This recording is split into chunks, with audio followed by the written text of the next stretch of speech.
Assalamualaikum warahmatullahi wabarakatuh. Selamat pagi, siang, sore, malam. Kami dari 2024E dan 2024G akan menjelaskan tentang siklus akuntansi pada perusahaan dagang.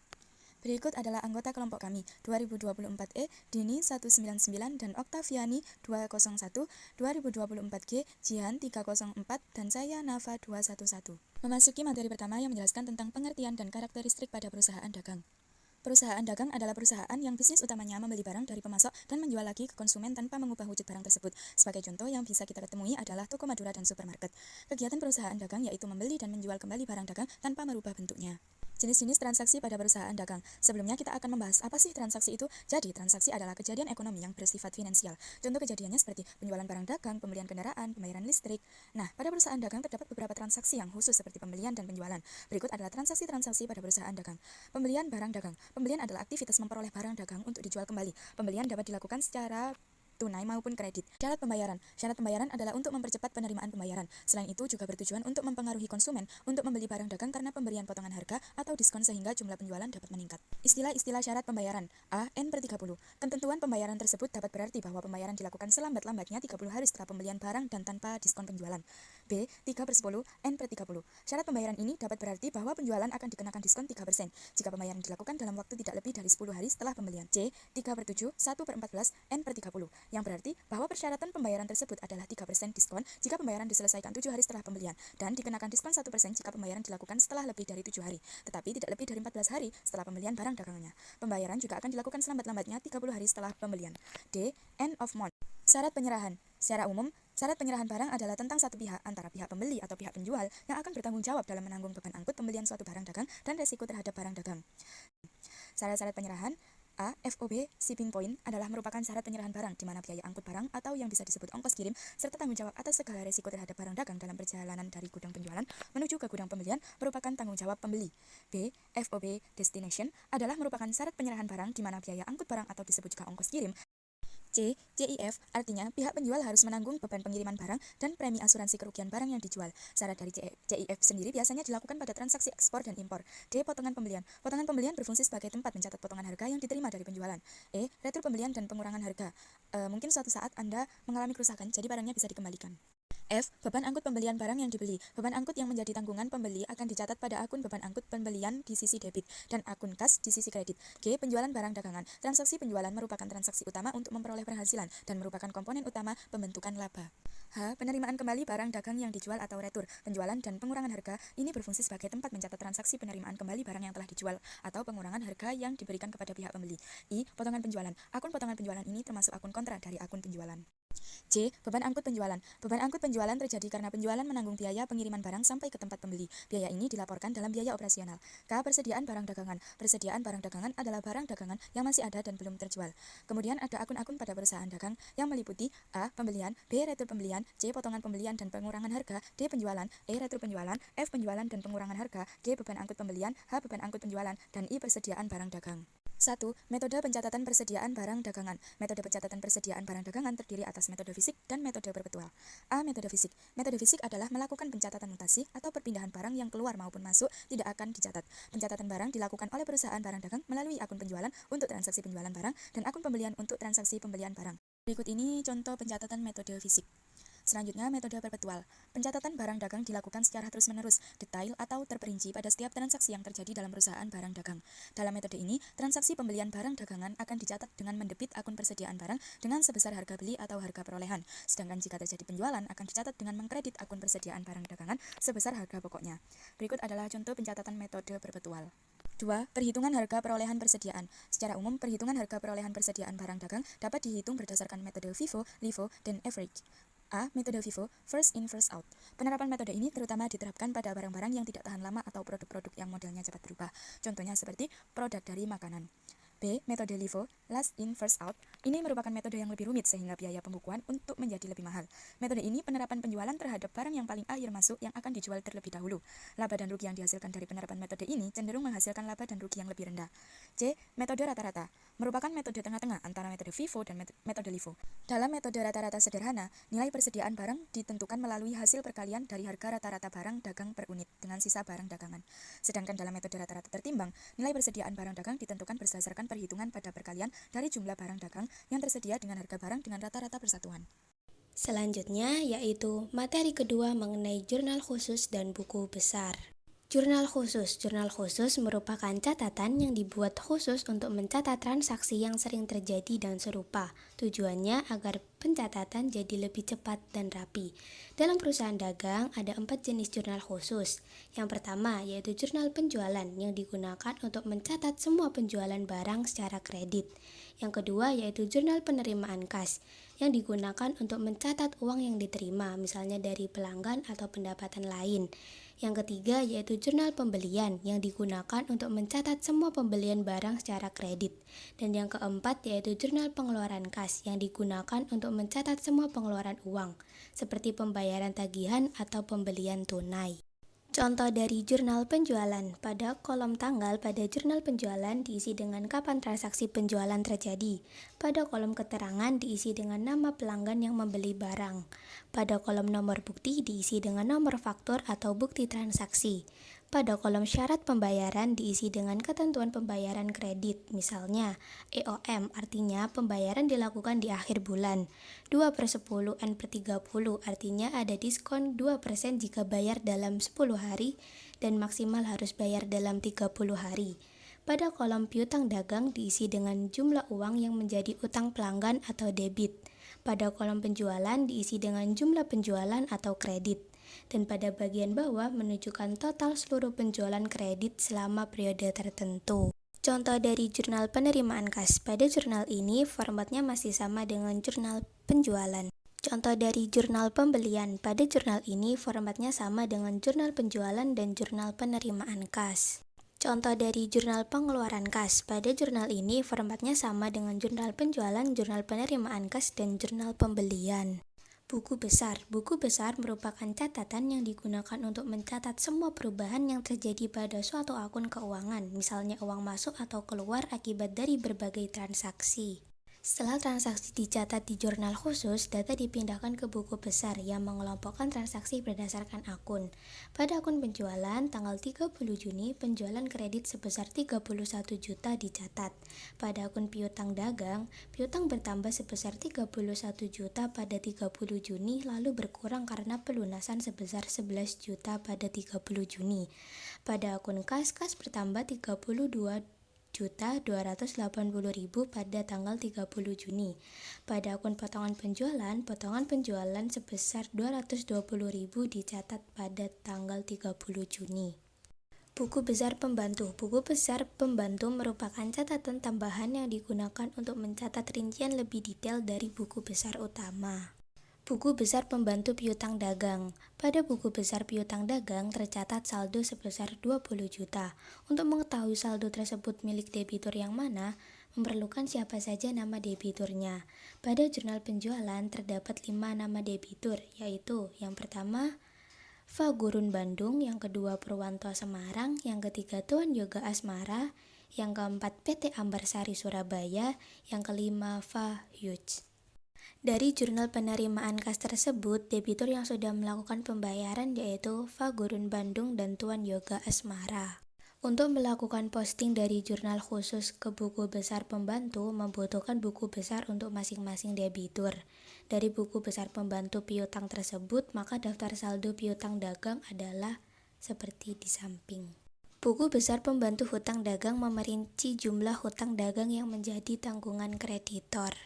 Berdasarkan buku besar tersebut, saldo hutang dagang tercatat sebesar 28.200.000. Untuk mengetahui jumlah hutang dagang pada setiap kreditor, maka diperlukan format buku besar pembantu untuk 5 kreditor tersebut. Dan dari jurnal diposting ke buku besar pembantu sesuai dengan tanggal kejadian transaksi yang dilakukan para kreditor. Berdasarkan buku besar pembantu hutang dagang tersebut, maka dapat dibuat daftar saldo sebagai berikut. Arah garis menunjukkan bukti setelah dibuatkan buku besar pembantu hutang akan menunjukkan nilai saldo buku besar hutang dagang. Materi ketiga membahas terkait neraca saldo, penyesuaian, dan batas kerja. Yang pertama, neraca saldo. Neraca saldo merupakan daftar yang membuat saldo akun di pusat. Neraca saldo dibuat untuk mengklarifikasi apakah saldo debit dan kredit menunjukkan jumlah yang seimbang. Oleh sebab itu, setiap akhir periode perlu dibuat neraca saldo.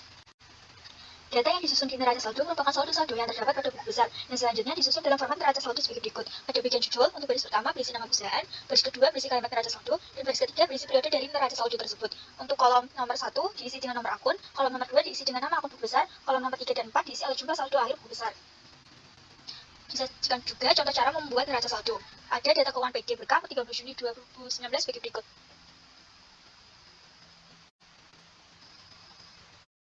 Berdasarkan sebagian buku besar di atas, maka neraca saldonya sebagai berikut. Akun 101 yaitu kas memiliki saldo pada sisi debit sebesar Rp32.280.000. Akun 102 yaitu piutang dagang memiliki saldo pada sisi debit sebesar Rp20 juta. Akun 301 yaitu modal usaha memiliki saldo pada sisi kredit sebesar Rp10 juta.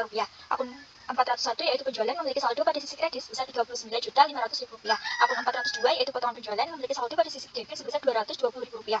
Akun 411 yaitu pendapatan dividen memiliki saldo pada sisi kredit sebesar Rp3 juta. Jumlah di akhir dari debit dan kredit itu harus sama. Yang kedua, jurnal penyesuaian. Jurnal penyesuaian digunakan untuk menyesuaikan akun-akun yang belum mencerminkan keadaan yang sebenarnya. Beberapa akun yang perlu penyesuaian diantaranya pemakaian bahan habis pakai seperti kelengkapan, pendapatan yang masih harus diterima, beban yang masih harus dibayar, pendapatan diterima di muka, beban dibayar di muka, kerugian piutang tidak tertagih, penyusutan harga tetap. Dan pada perusahaan dagang itu ada tambahan akun yang harus disesuaikan, yaitu persediaan barang dagang. Dalam menyesuaikan persediaan barang dagang ini, ada dua pendekatan, yaitu pendekatan ikhtisar laba rugi dan pendekatan HBP. Di sini ada contoh jurnal penyesuaian, di mana disajikan data neraca saldo UG Merdeka per 31 Desember 2019. Data penyesuaian per 31 Desember 2019 adalah persediaan barang dagang pada 31 Desember 2019 sebesar Rp20 juta. Jurnal penyesuaian persediaan barang dagang sebagai berikut. Yang pertama, menggunakan pendekatan ikhtisar laba rugi. Persediaan barang dagang awal tercatat di neraca saldo sebesar Rp27.600.000. Ayat jurnal penyesuaiannya itu debit ikhtisar laba rugi sebesar Rp27.600.000 dan kredit persediaan barang dagang sebesar Rp27.600.000. Yang kedua itu persediaan barang dagang akhir menurut data penyesuaian yaitu sebesar Rp20 juta. Ayat jurnal penyesuaiannya sebagai berikut. Persediaan barang dagang memiliki saldo debit sebesar Rp20 juta dan ikhtisar laba rugi memiliki saldo kredit sebesar Rp20 juta. Yang kedua, menggunakan pendekatan harga pokok penjualan. Hal yang harus disesuaikan itu yang pertama persediaan awal dan akhir, di mana persediaan barang dagang awal dicatat dengan jurnal debit harga pokok penjualan sebesar Rp27.600.000, kredit persediaan barang dagang sebesar Rp27.600.000, sedangkan persediaan barang dagang akhir dicatat dengan jurnal debit persediaan barang dagang sebesar Rp20 juta dan HPP atau harga pokok penjualan memiliki kredit sebesar Rp20 juta. Yang kedua yang harus disesuaikan itu transaksi terkait pembelian. Pembelian barang dagang dicatat sebagai debit harga pokok penjualan sebesar Rp50 juta. Beban angkut pembelian dicatat sebagai debit harga pokok penjualan sebesar Rp4.500.000. Kartu pembelian dan potongan darinya dicatat sebagai kredit harga pokok penjualan sebesar Rp500. Dan potongan pembelian dicatat sebagai kredit harga pokok penjualan sebesar Rp1.250.000. Yang ketiga, kertas kerja atau neraca lajur. Kertas kerja merupakan alat bantu untuk mempermudah penyusunan laporan keuangan suatu perusahaan. Pembuatan kertas kerja ini bukan suatu keharusan, boleh dibuat, boleh tidak. Tujuan pembuatan neraca lajur atau kertas kerja sebagai berikut. Yang pertama, memudahkan penyusunan laporan keuangan. Yang kedua, meringkas dan mengelompokkan data dari neraca saldo dan data penyesuaian. Dan terakhir, mempermudah menemukan kesalahan dalam jurnal penyesuaian. Format kertas kerja itu pada bagian judul, baris pertama berisi nama perusahaan, baris kedua berisi kalimat kertas kerja, dan baris ketiga berisi periode dari kertas kerja tersebut. Komponen dari format kertas kerja itu ada neraca saldo, penyesuaian, neraca saldo disesuaikan, laba rugi, dan neraca. Berdasarkan format di atas, maka langkah dalam menyelesaikan kertas kerja sebagai berikut. Yang pertama, memasukkan data saldo perkiraan ke kolom neraca saldo. Yang kedua, mencatat hasil penyesuaian pada kolom penyesuaian. Yang ketiga, memindahkan jumlah yang sudah sesuai ke kolom neraca saldo disesuaikan. Yang keempat, memindahkan jumlah akun nominal, yaitu penjualan, neraca penjualan, potongan penjualan, pembelian, beban angkut pembelian, kartu pembelian, potongan pembelian, pendapatan, dan beban-beban ke kolom laba rugi. Yang terakhir, memindahkan jumlah akun real, yaitu harta, utang, drive, dan modal ke kolom neraca. Sini, penyusunan kertas kerja di perusahaan dagang itu bisa menggunakan dua pendekatan, yaitu pendekatan ikhtisar laba rugi dan pendekatan HPP. Di sini yang pertama itu kita menggunakan pendekatan ikhtisar laba rugi, di mana akun ikhtisar laba rugi jumlahnya dicatat pada kolom laba rugi dan ditulis sesuai dengan hasil penyesuaian. Bisa dilihat pada jumlah yang berwarna biru, ada kolom laba rugi jumlah kredit lebih besar dari debit, mencerminkan perusahaan memperoleh keuntungan atau laba. Jika sebaliknya berarti perusahaan rugi. Pada kolom neraca jumlah kredit lebih kecil dari debit karena belum ditambah keuntungan yang diperoleh. Laba perusahaan diperoleh dari selisih jumlah debit dan kredit di kolom laba rugi.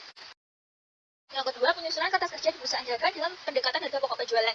Akun HPP jumlahnya dicatat pada kolom laba rugi sesuai hasil penjualan debit dan kredit. Bisa dilihat jumlah yang berwarna biru, perkiraan pembelian, beban angkut pembelian, data pembelian, dan potongan pembelian di kolom laba rugi jumlahnya 0 karena dipindahkan ke HPP. Bisa dilihat jumlah yang berwarna biru. Jumlah HPP dicatat di kolom laba rugi. Pada kolom laba rugi jumlah kredit lebih besar dari debit, mencerminkan perusahaan memperoleh keuntungan atau laba. Jika sebaliknya berarti perusahaan rugi. Pada kolom neraca jumlah kredit lebih kecil dari debit karena belum ditambah keuntungan yang diperoleh. Laba perusahaan diperoleh dari selisih jumlah debit dan kredit di kolom laba rugi.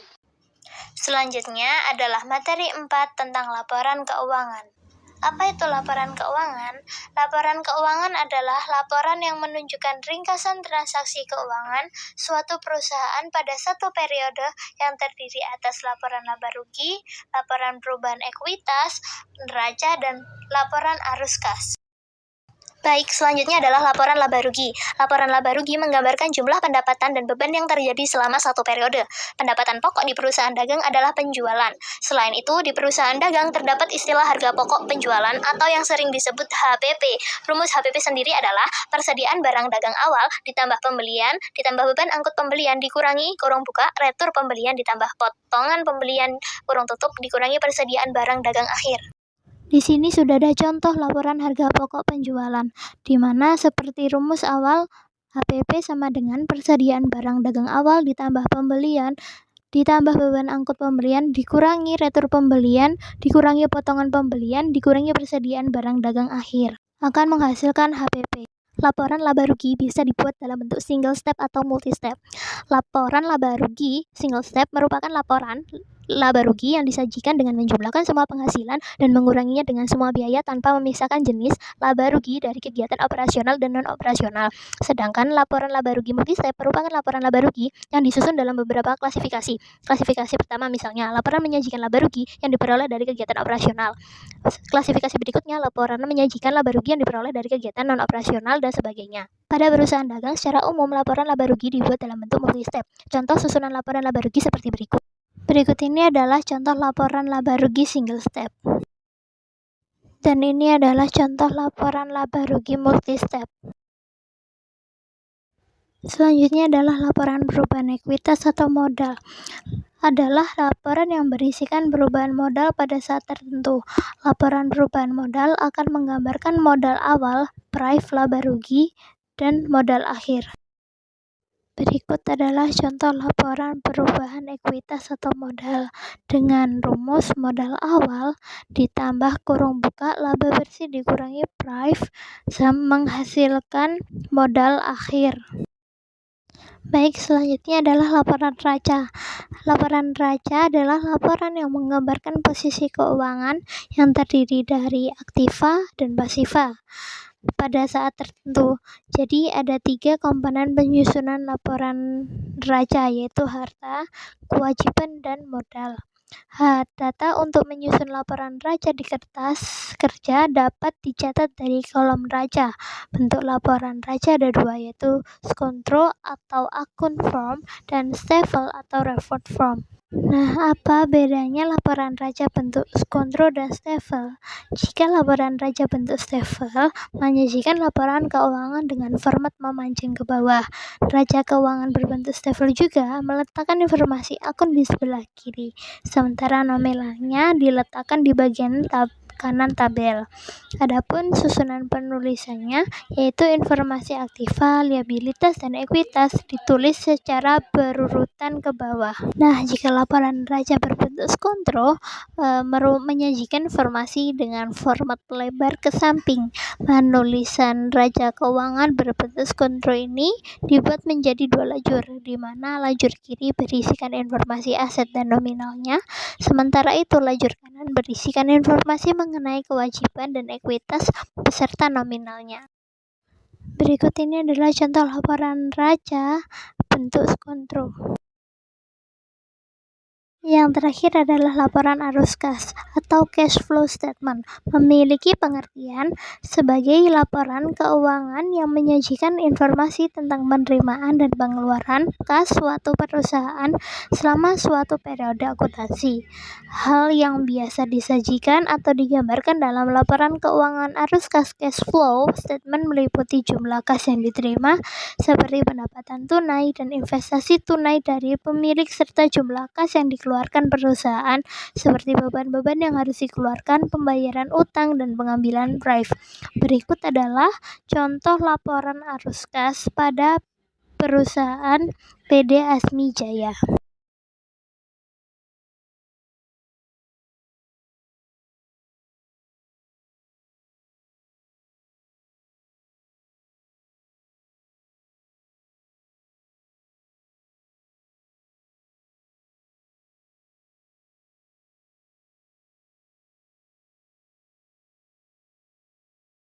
Sekian presentasi dari kelompok kami. Mohon maaf bila ada salah kata dan perbuatan. Terima kasih. Wassalamualaikum warahmatullahi wabarakatuh.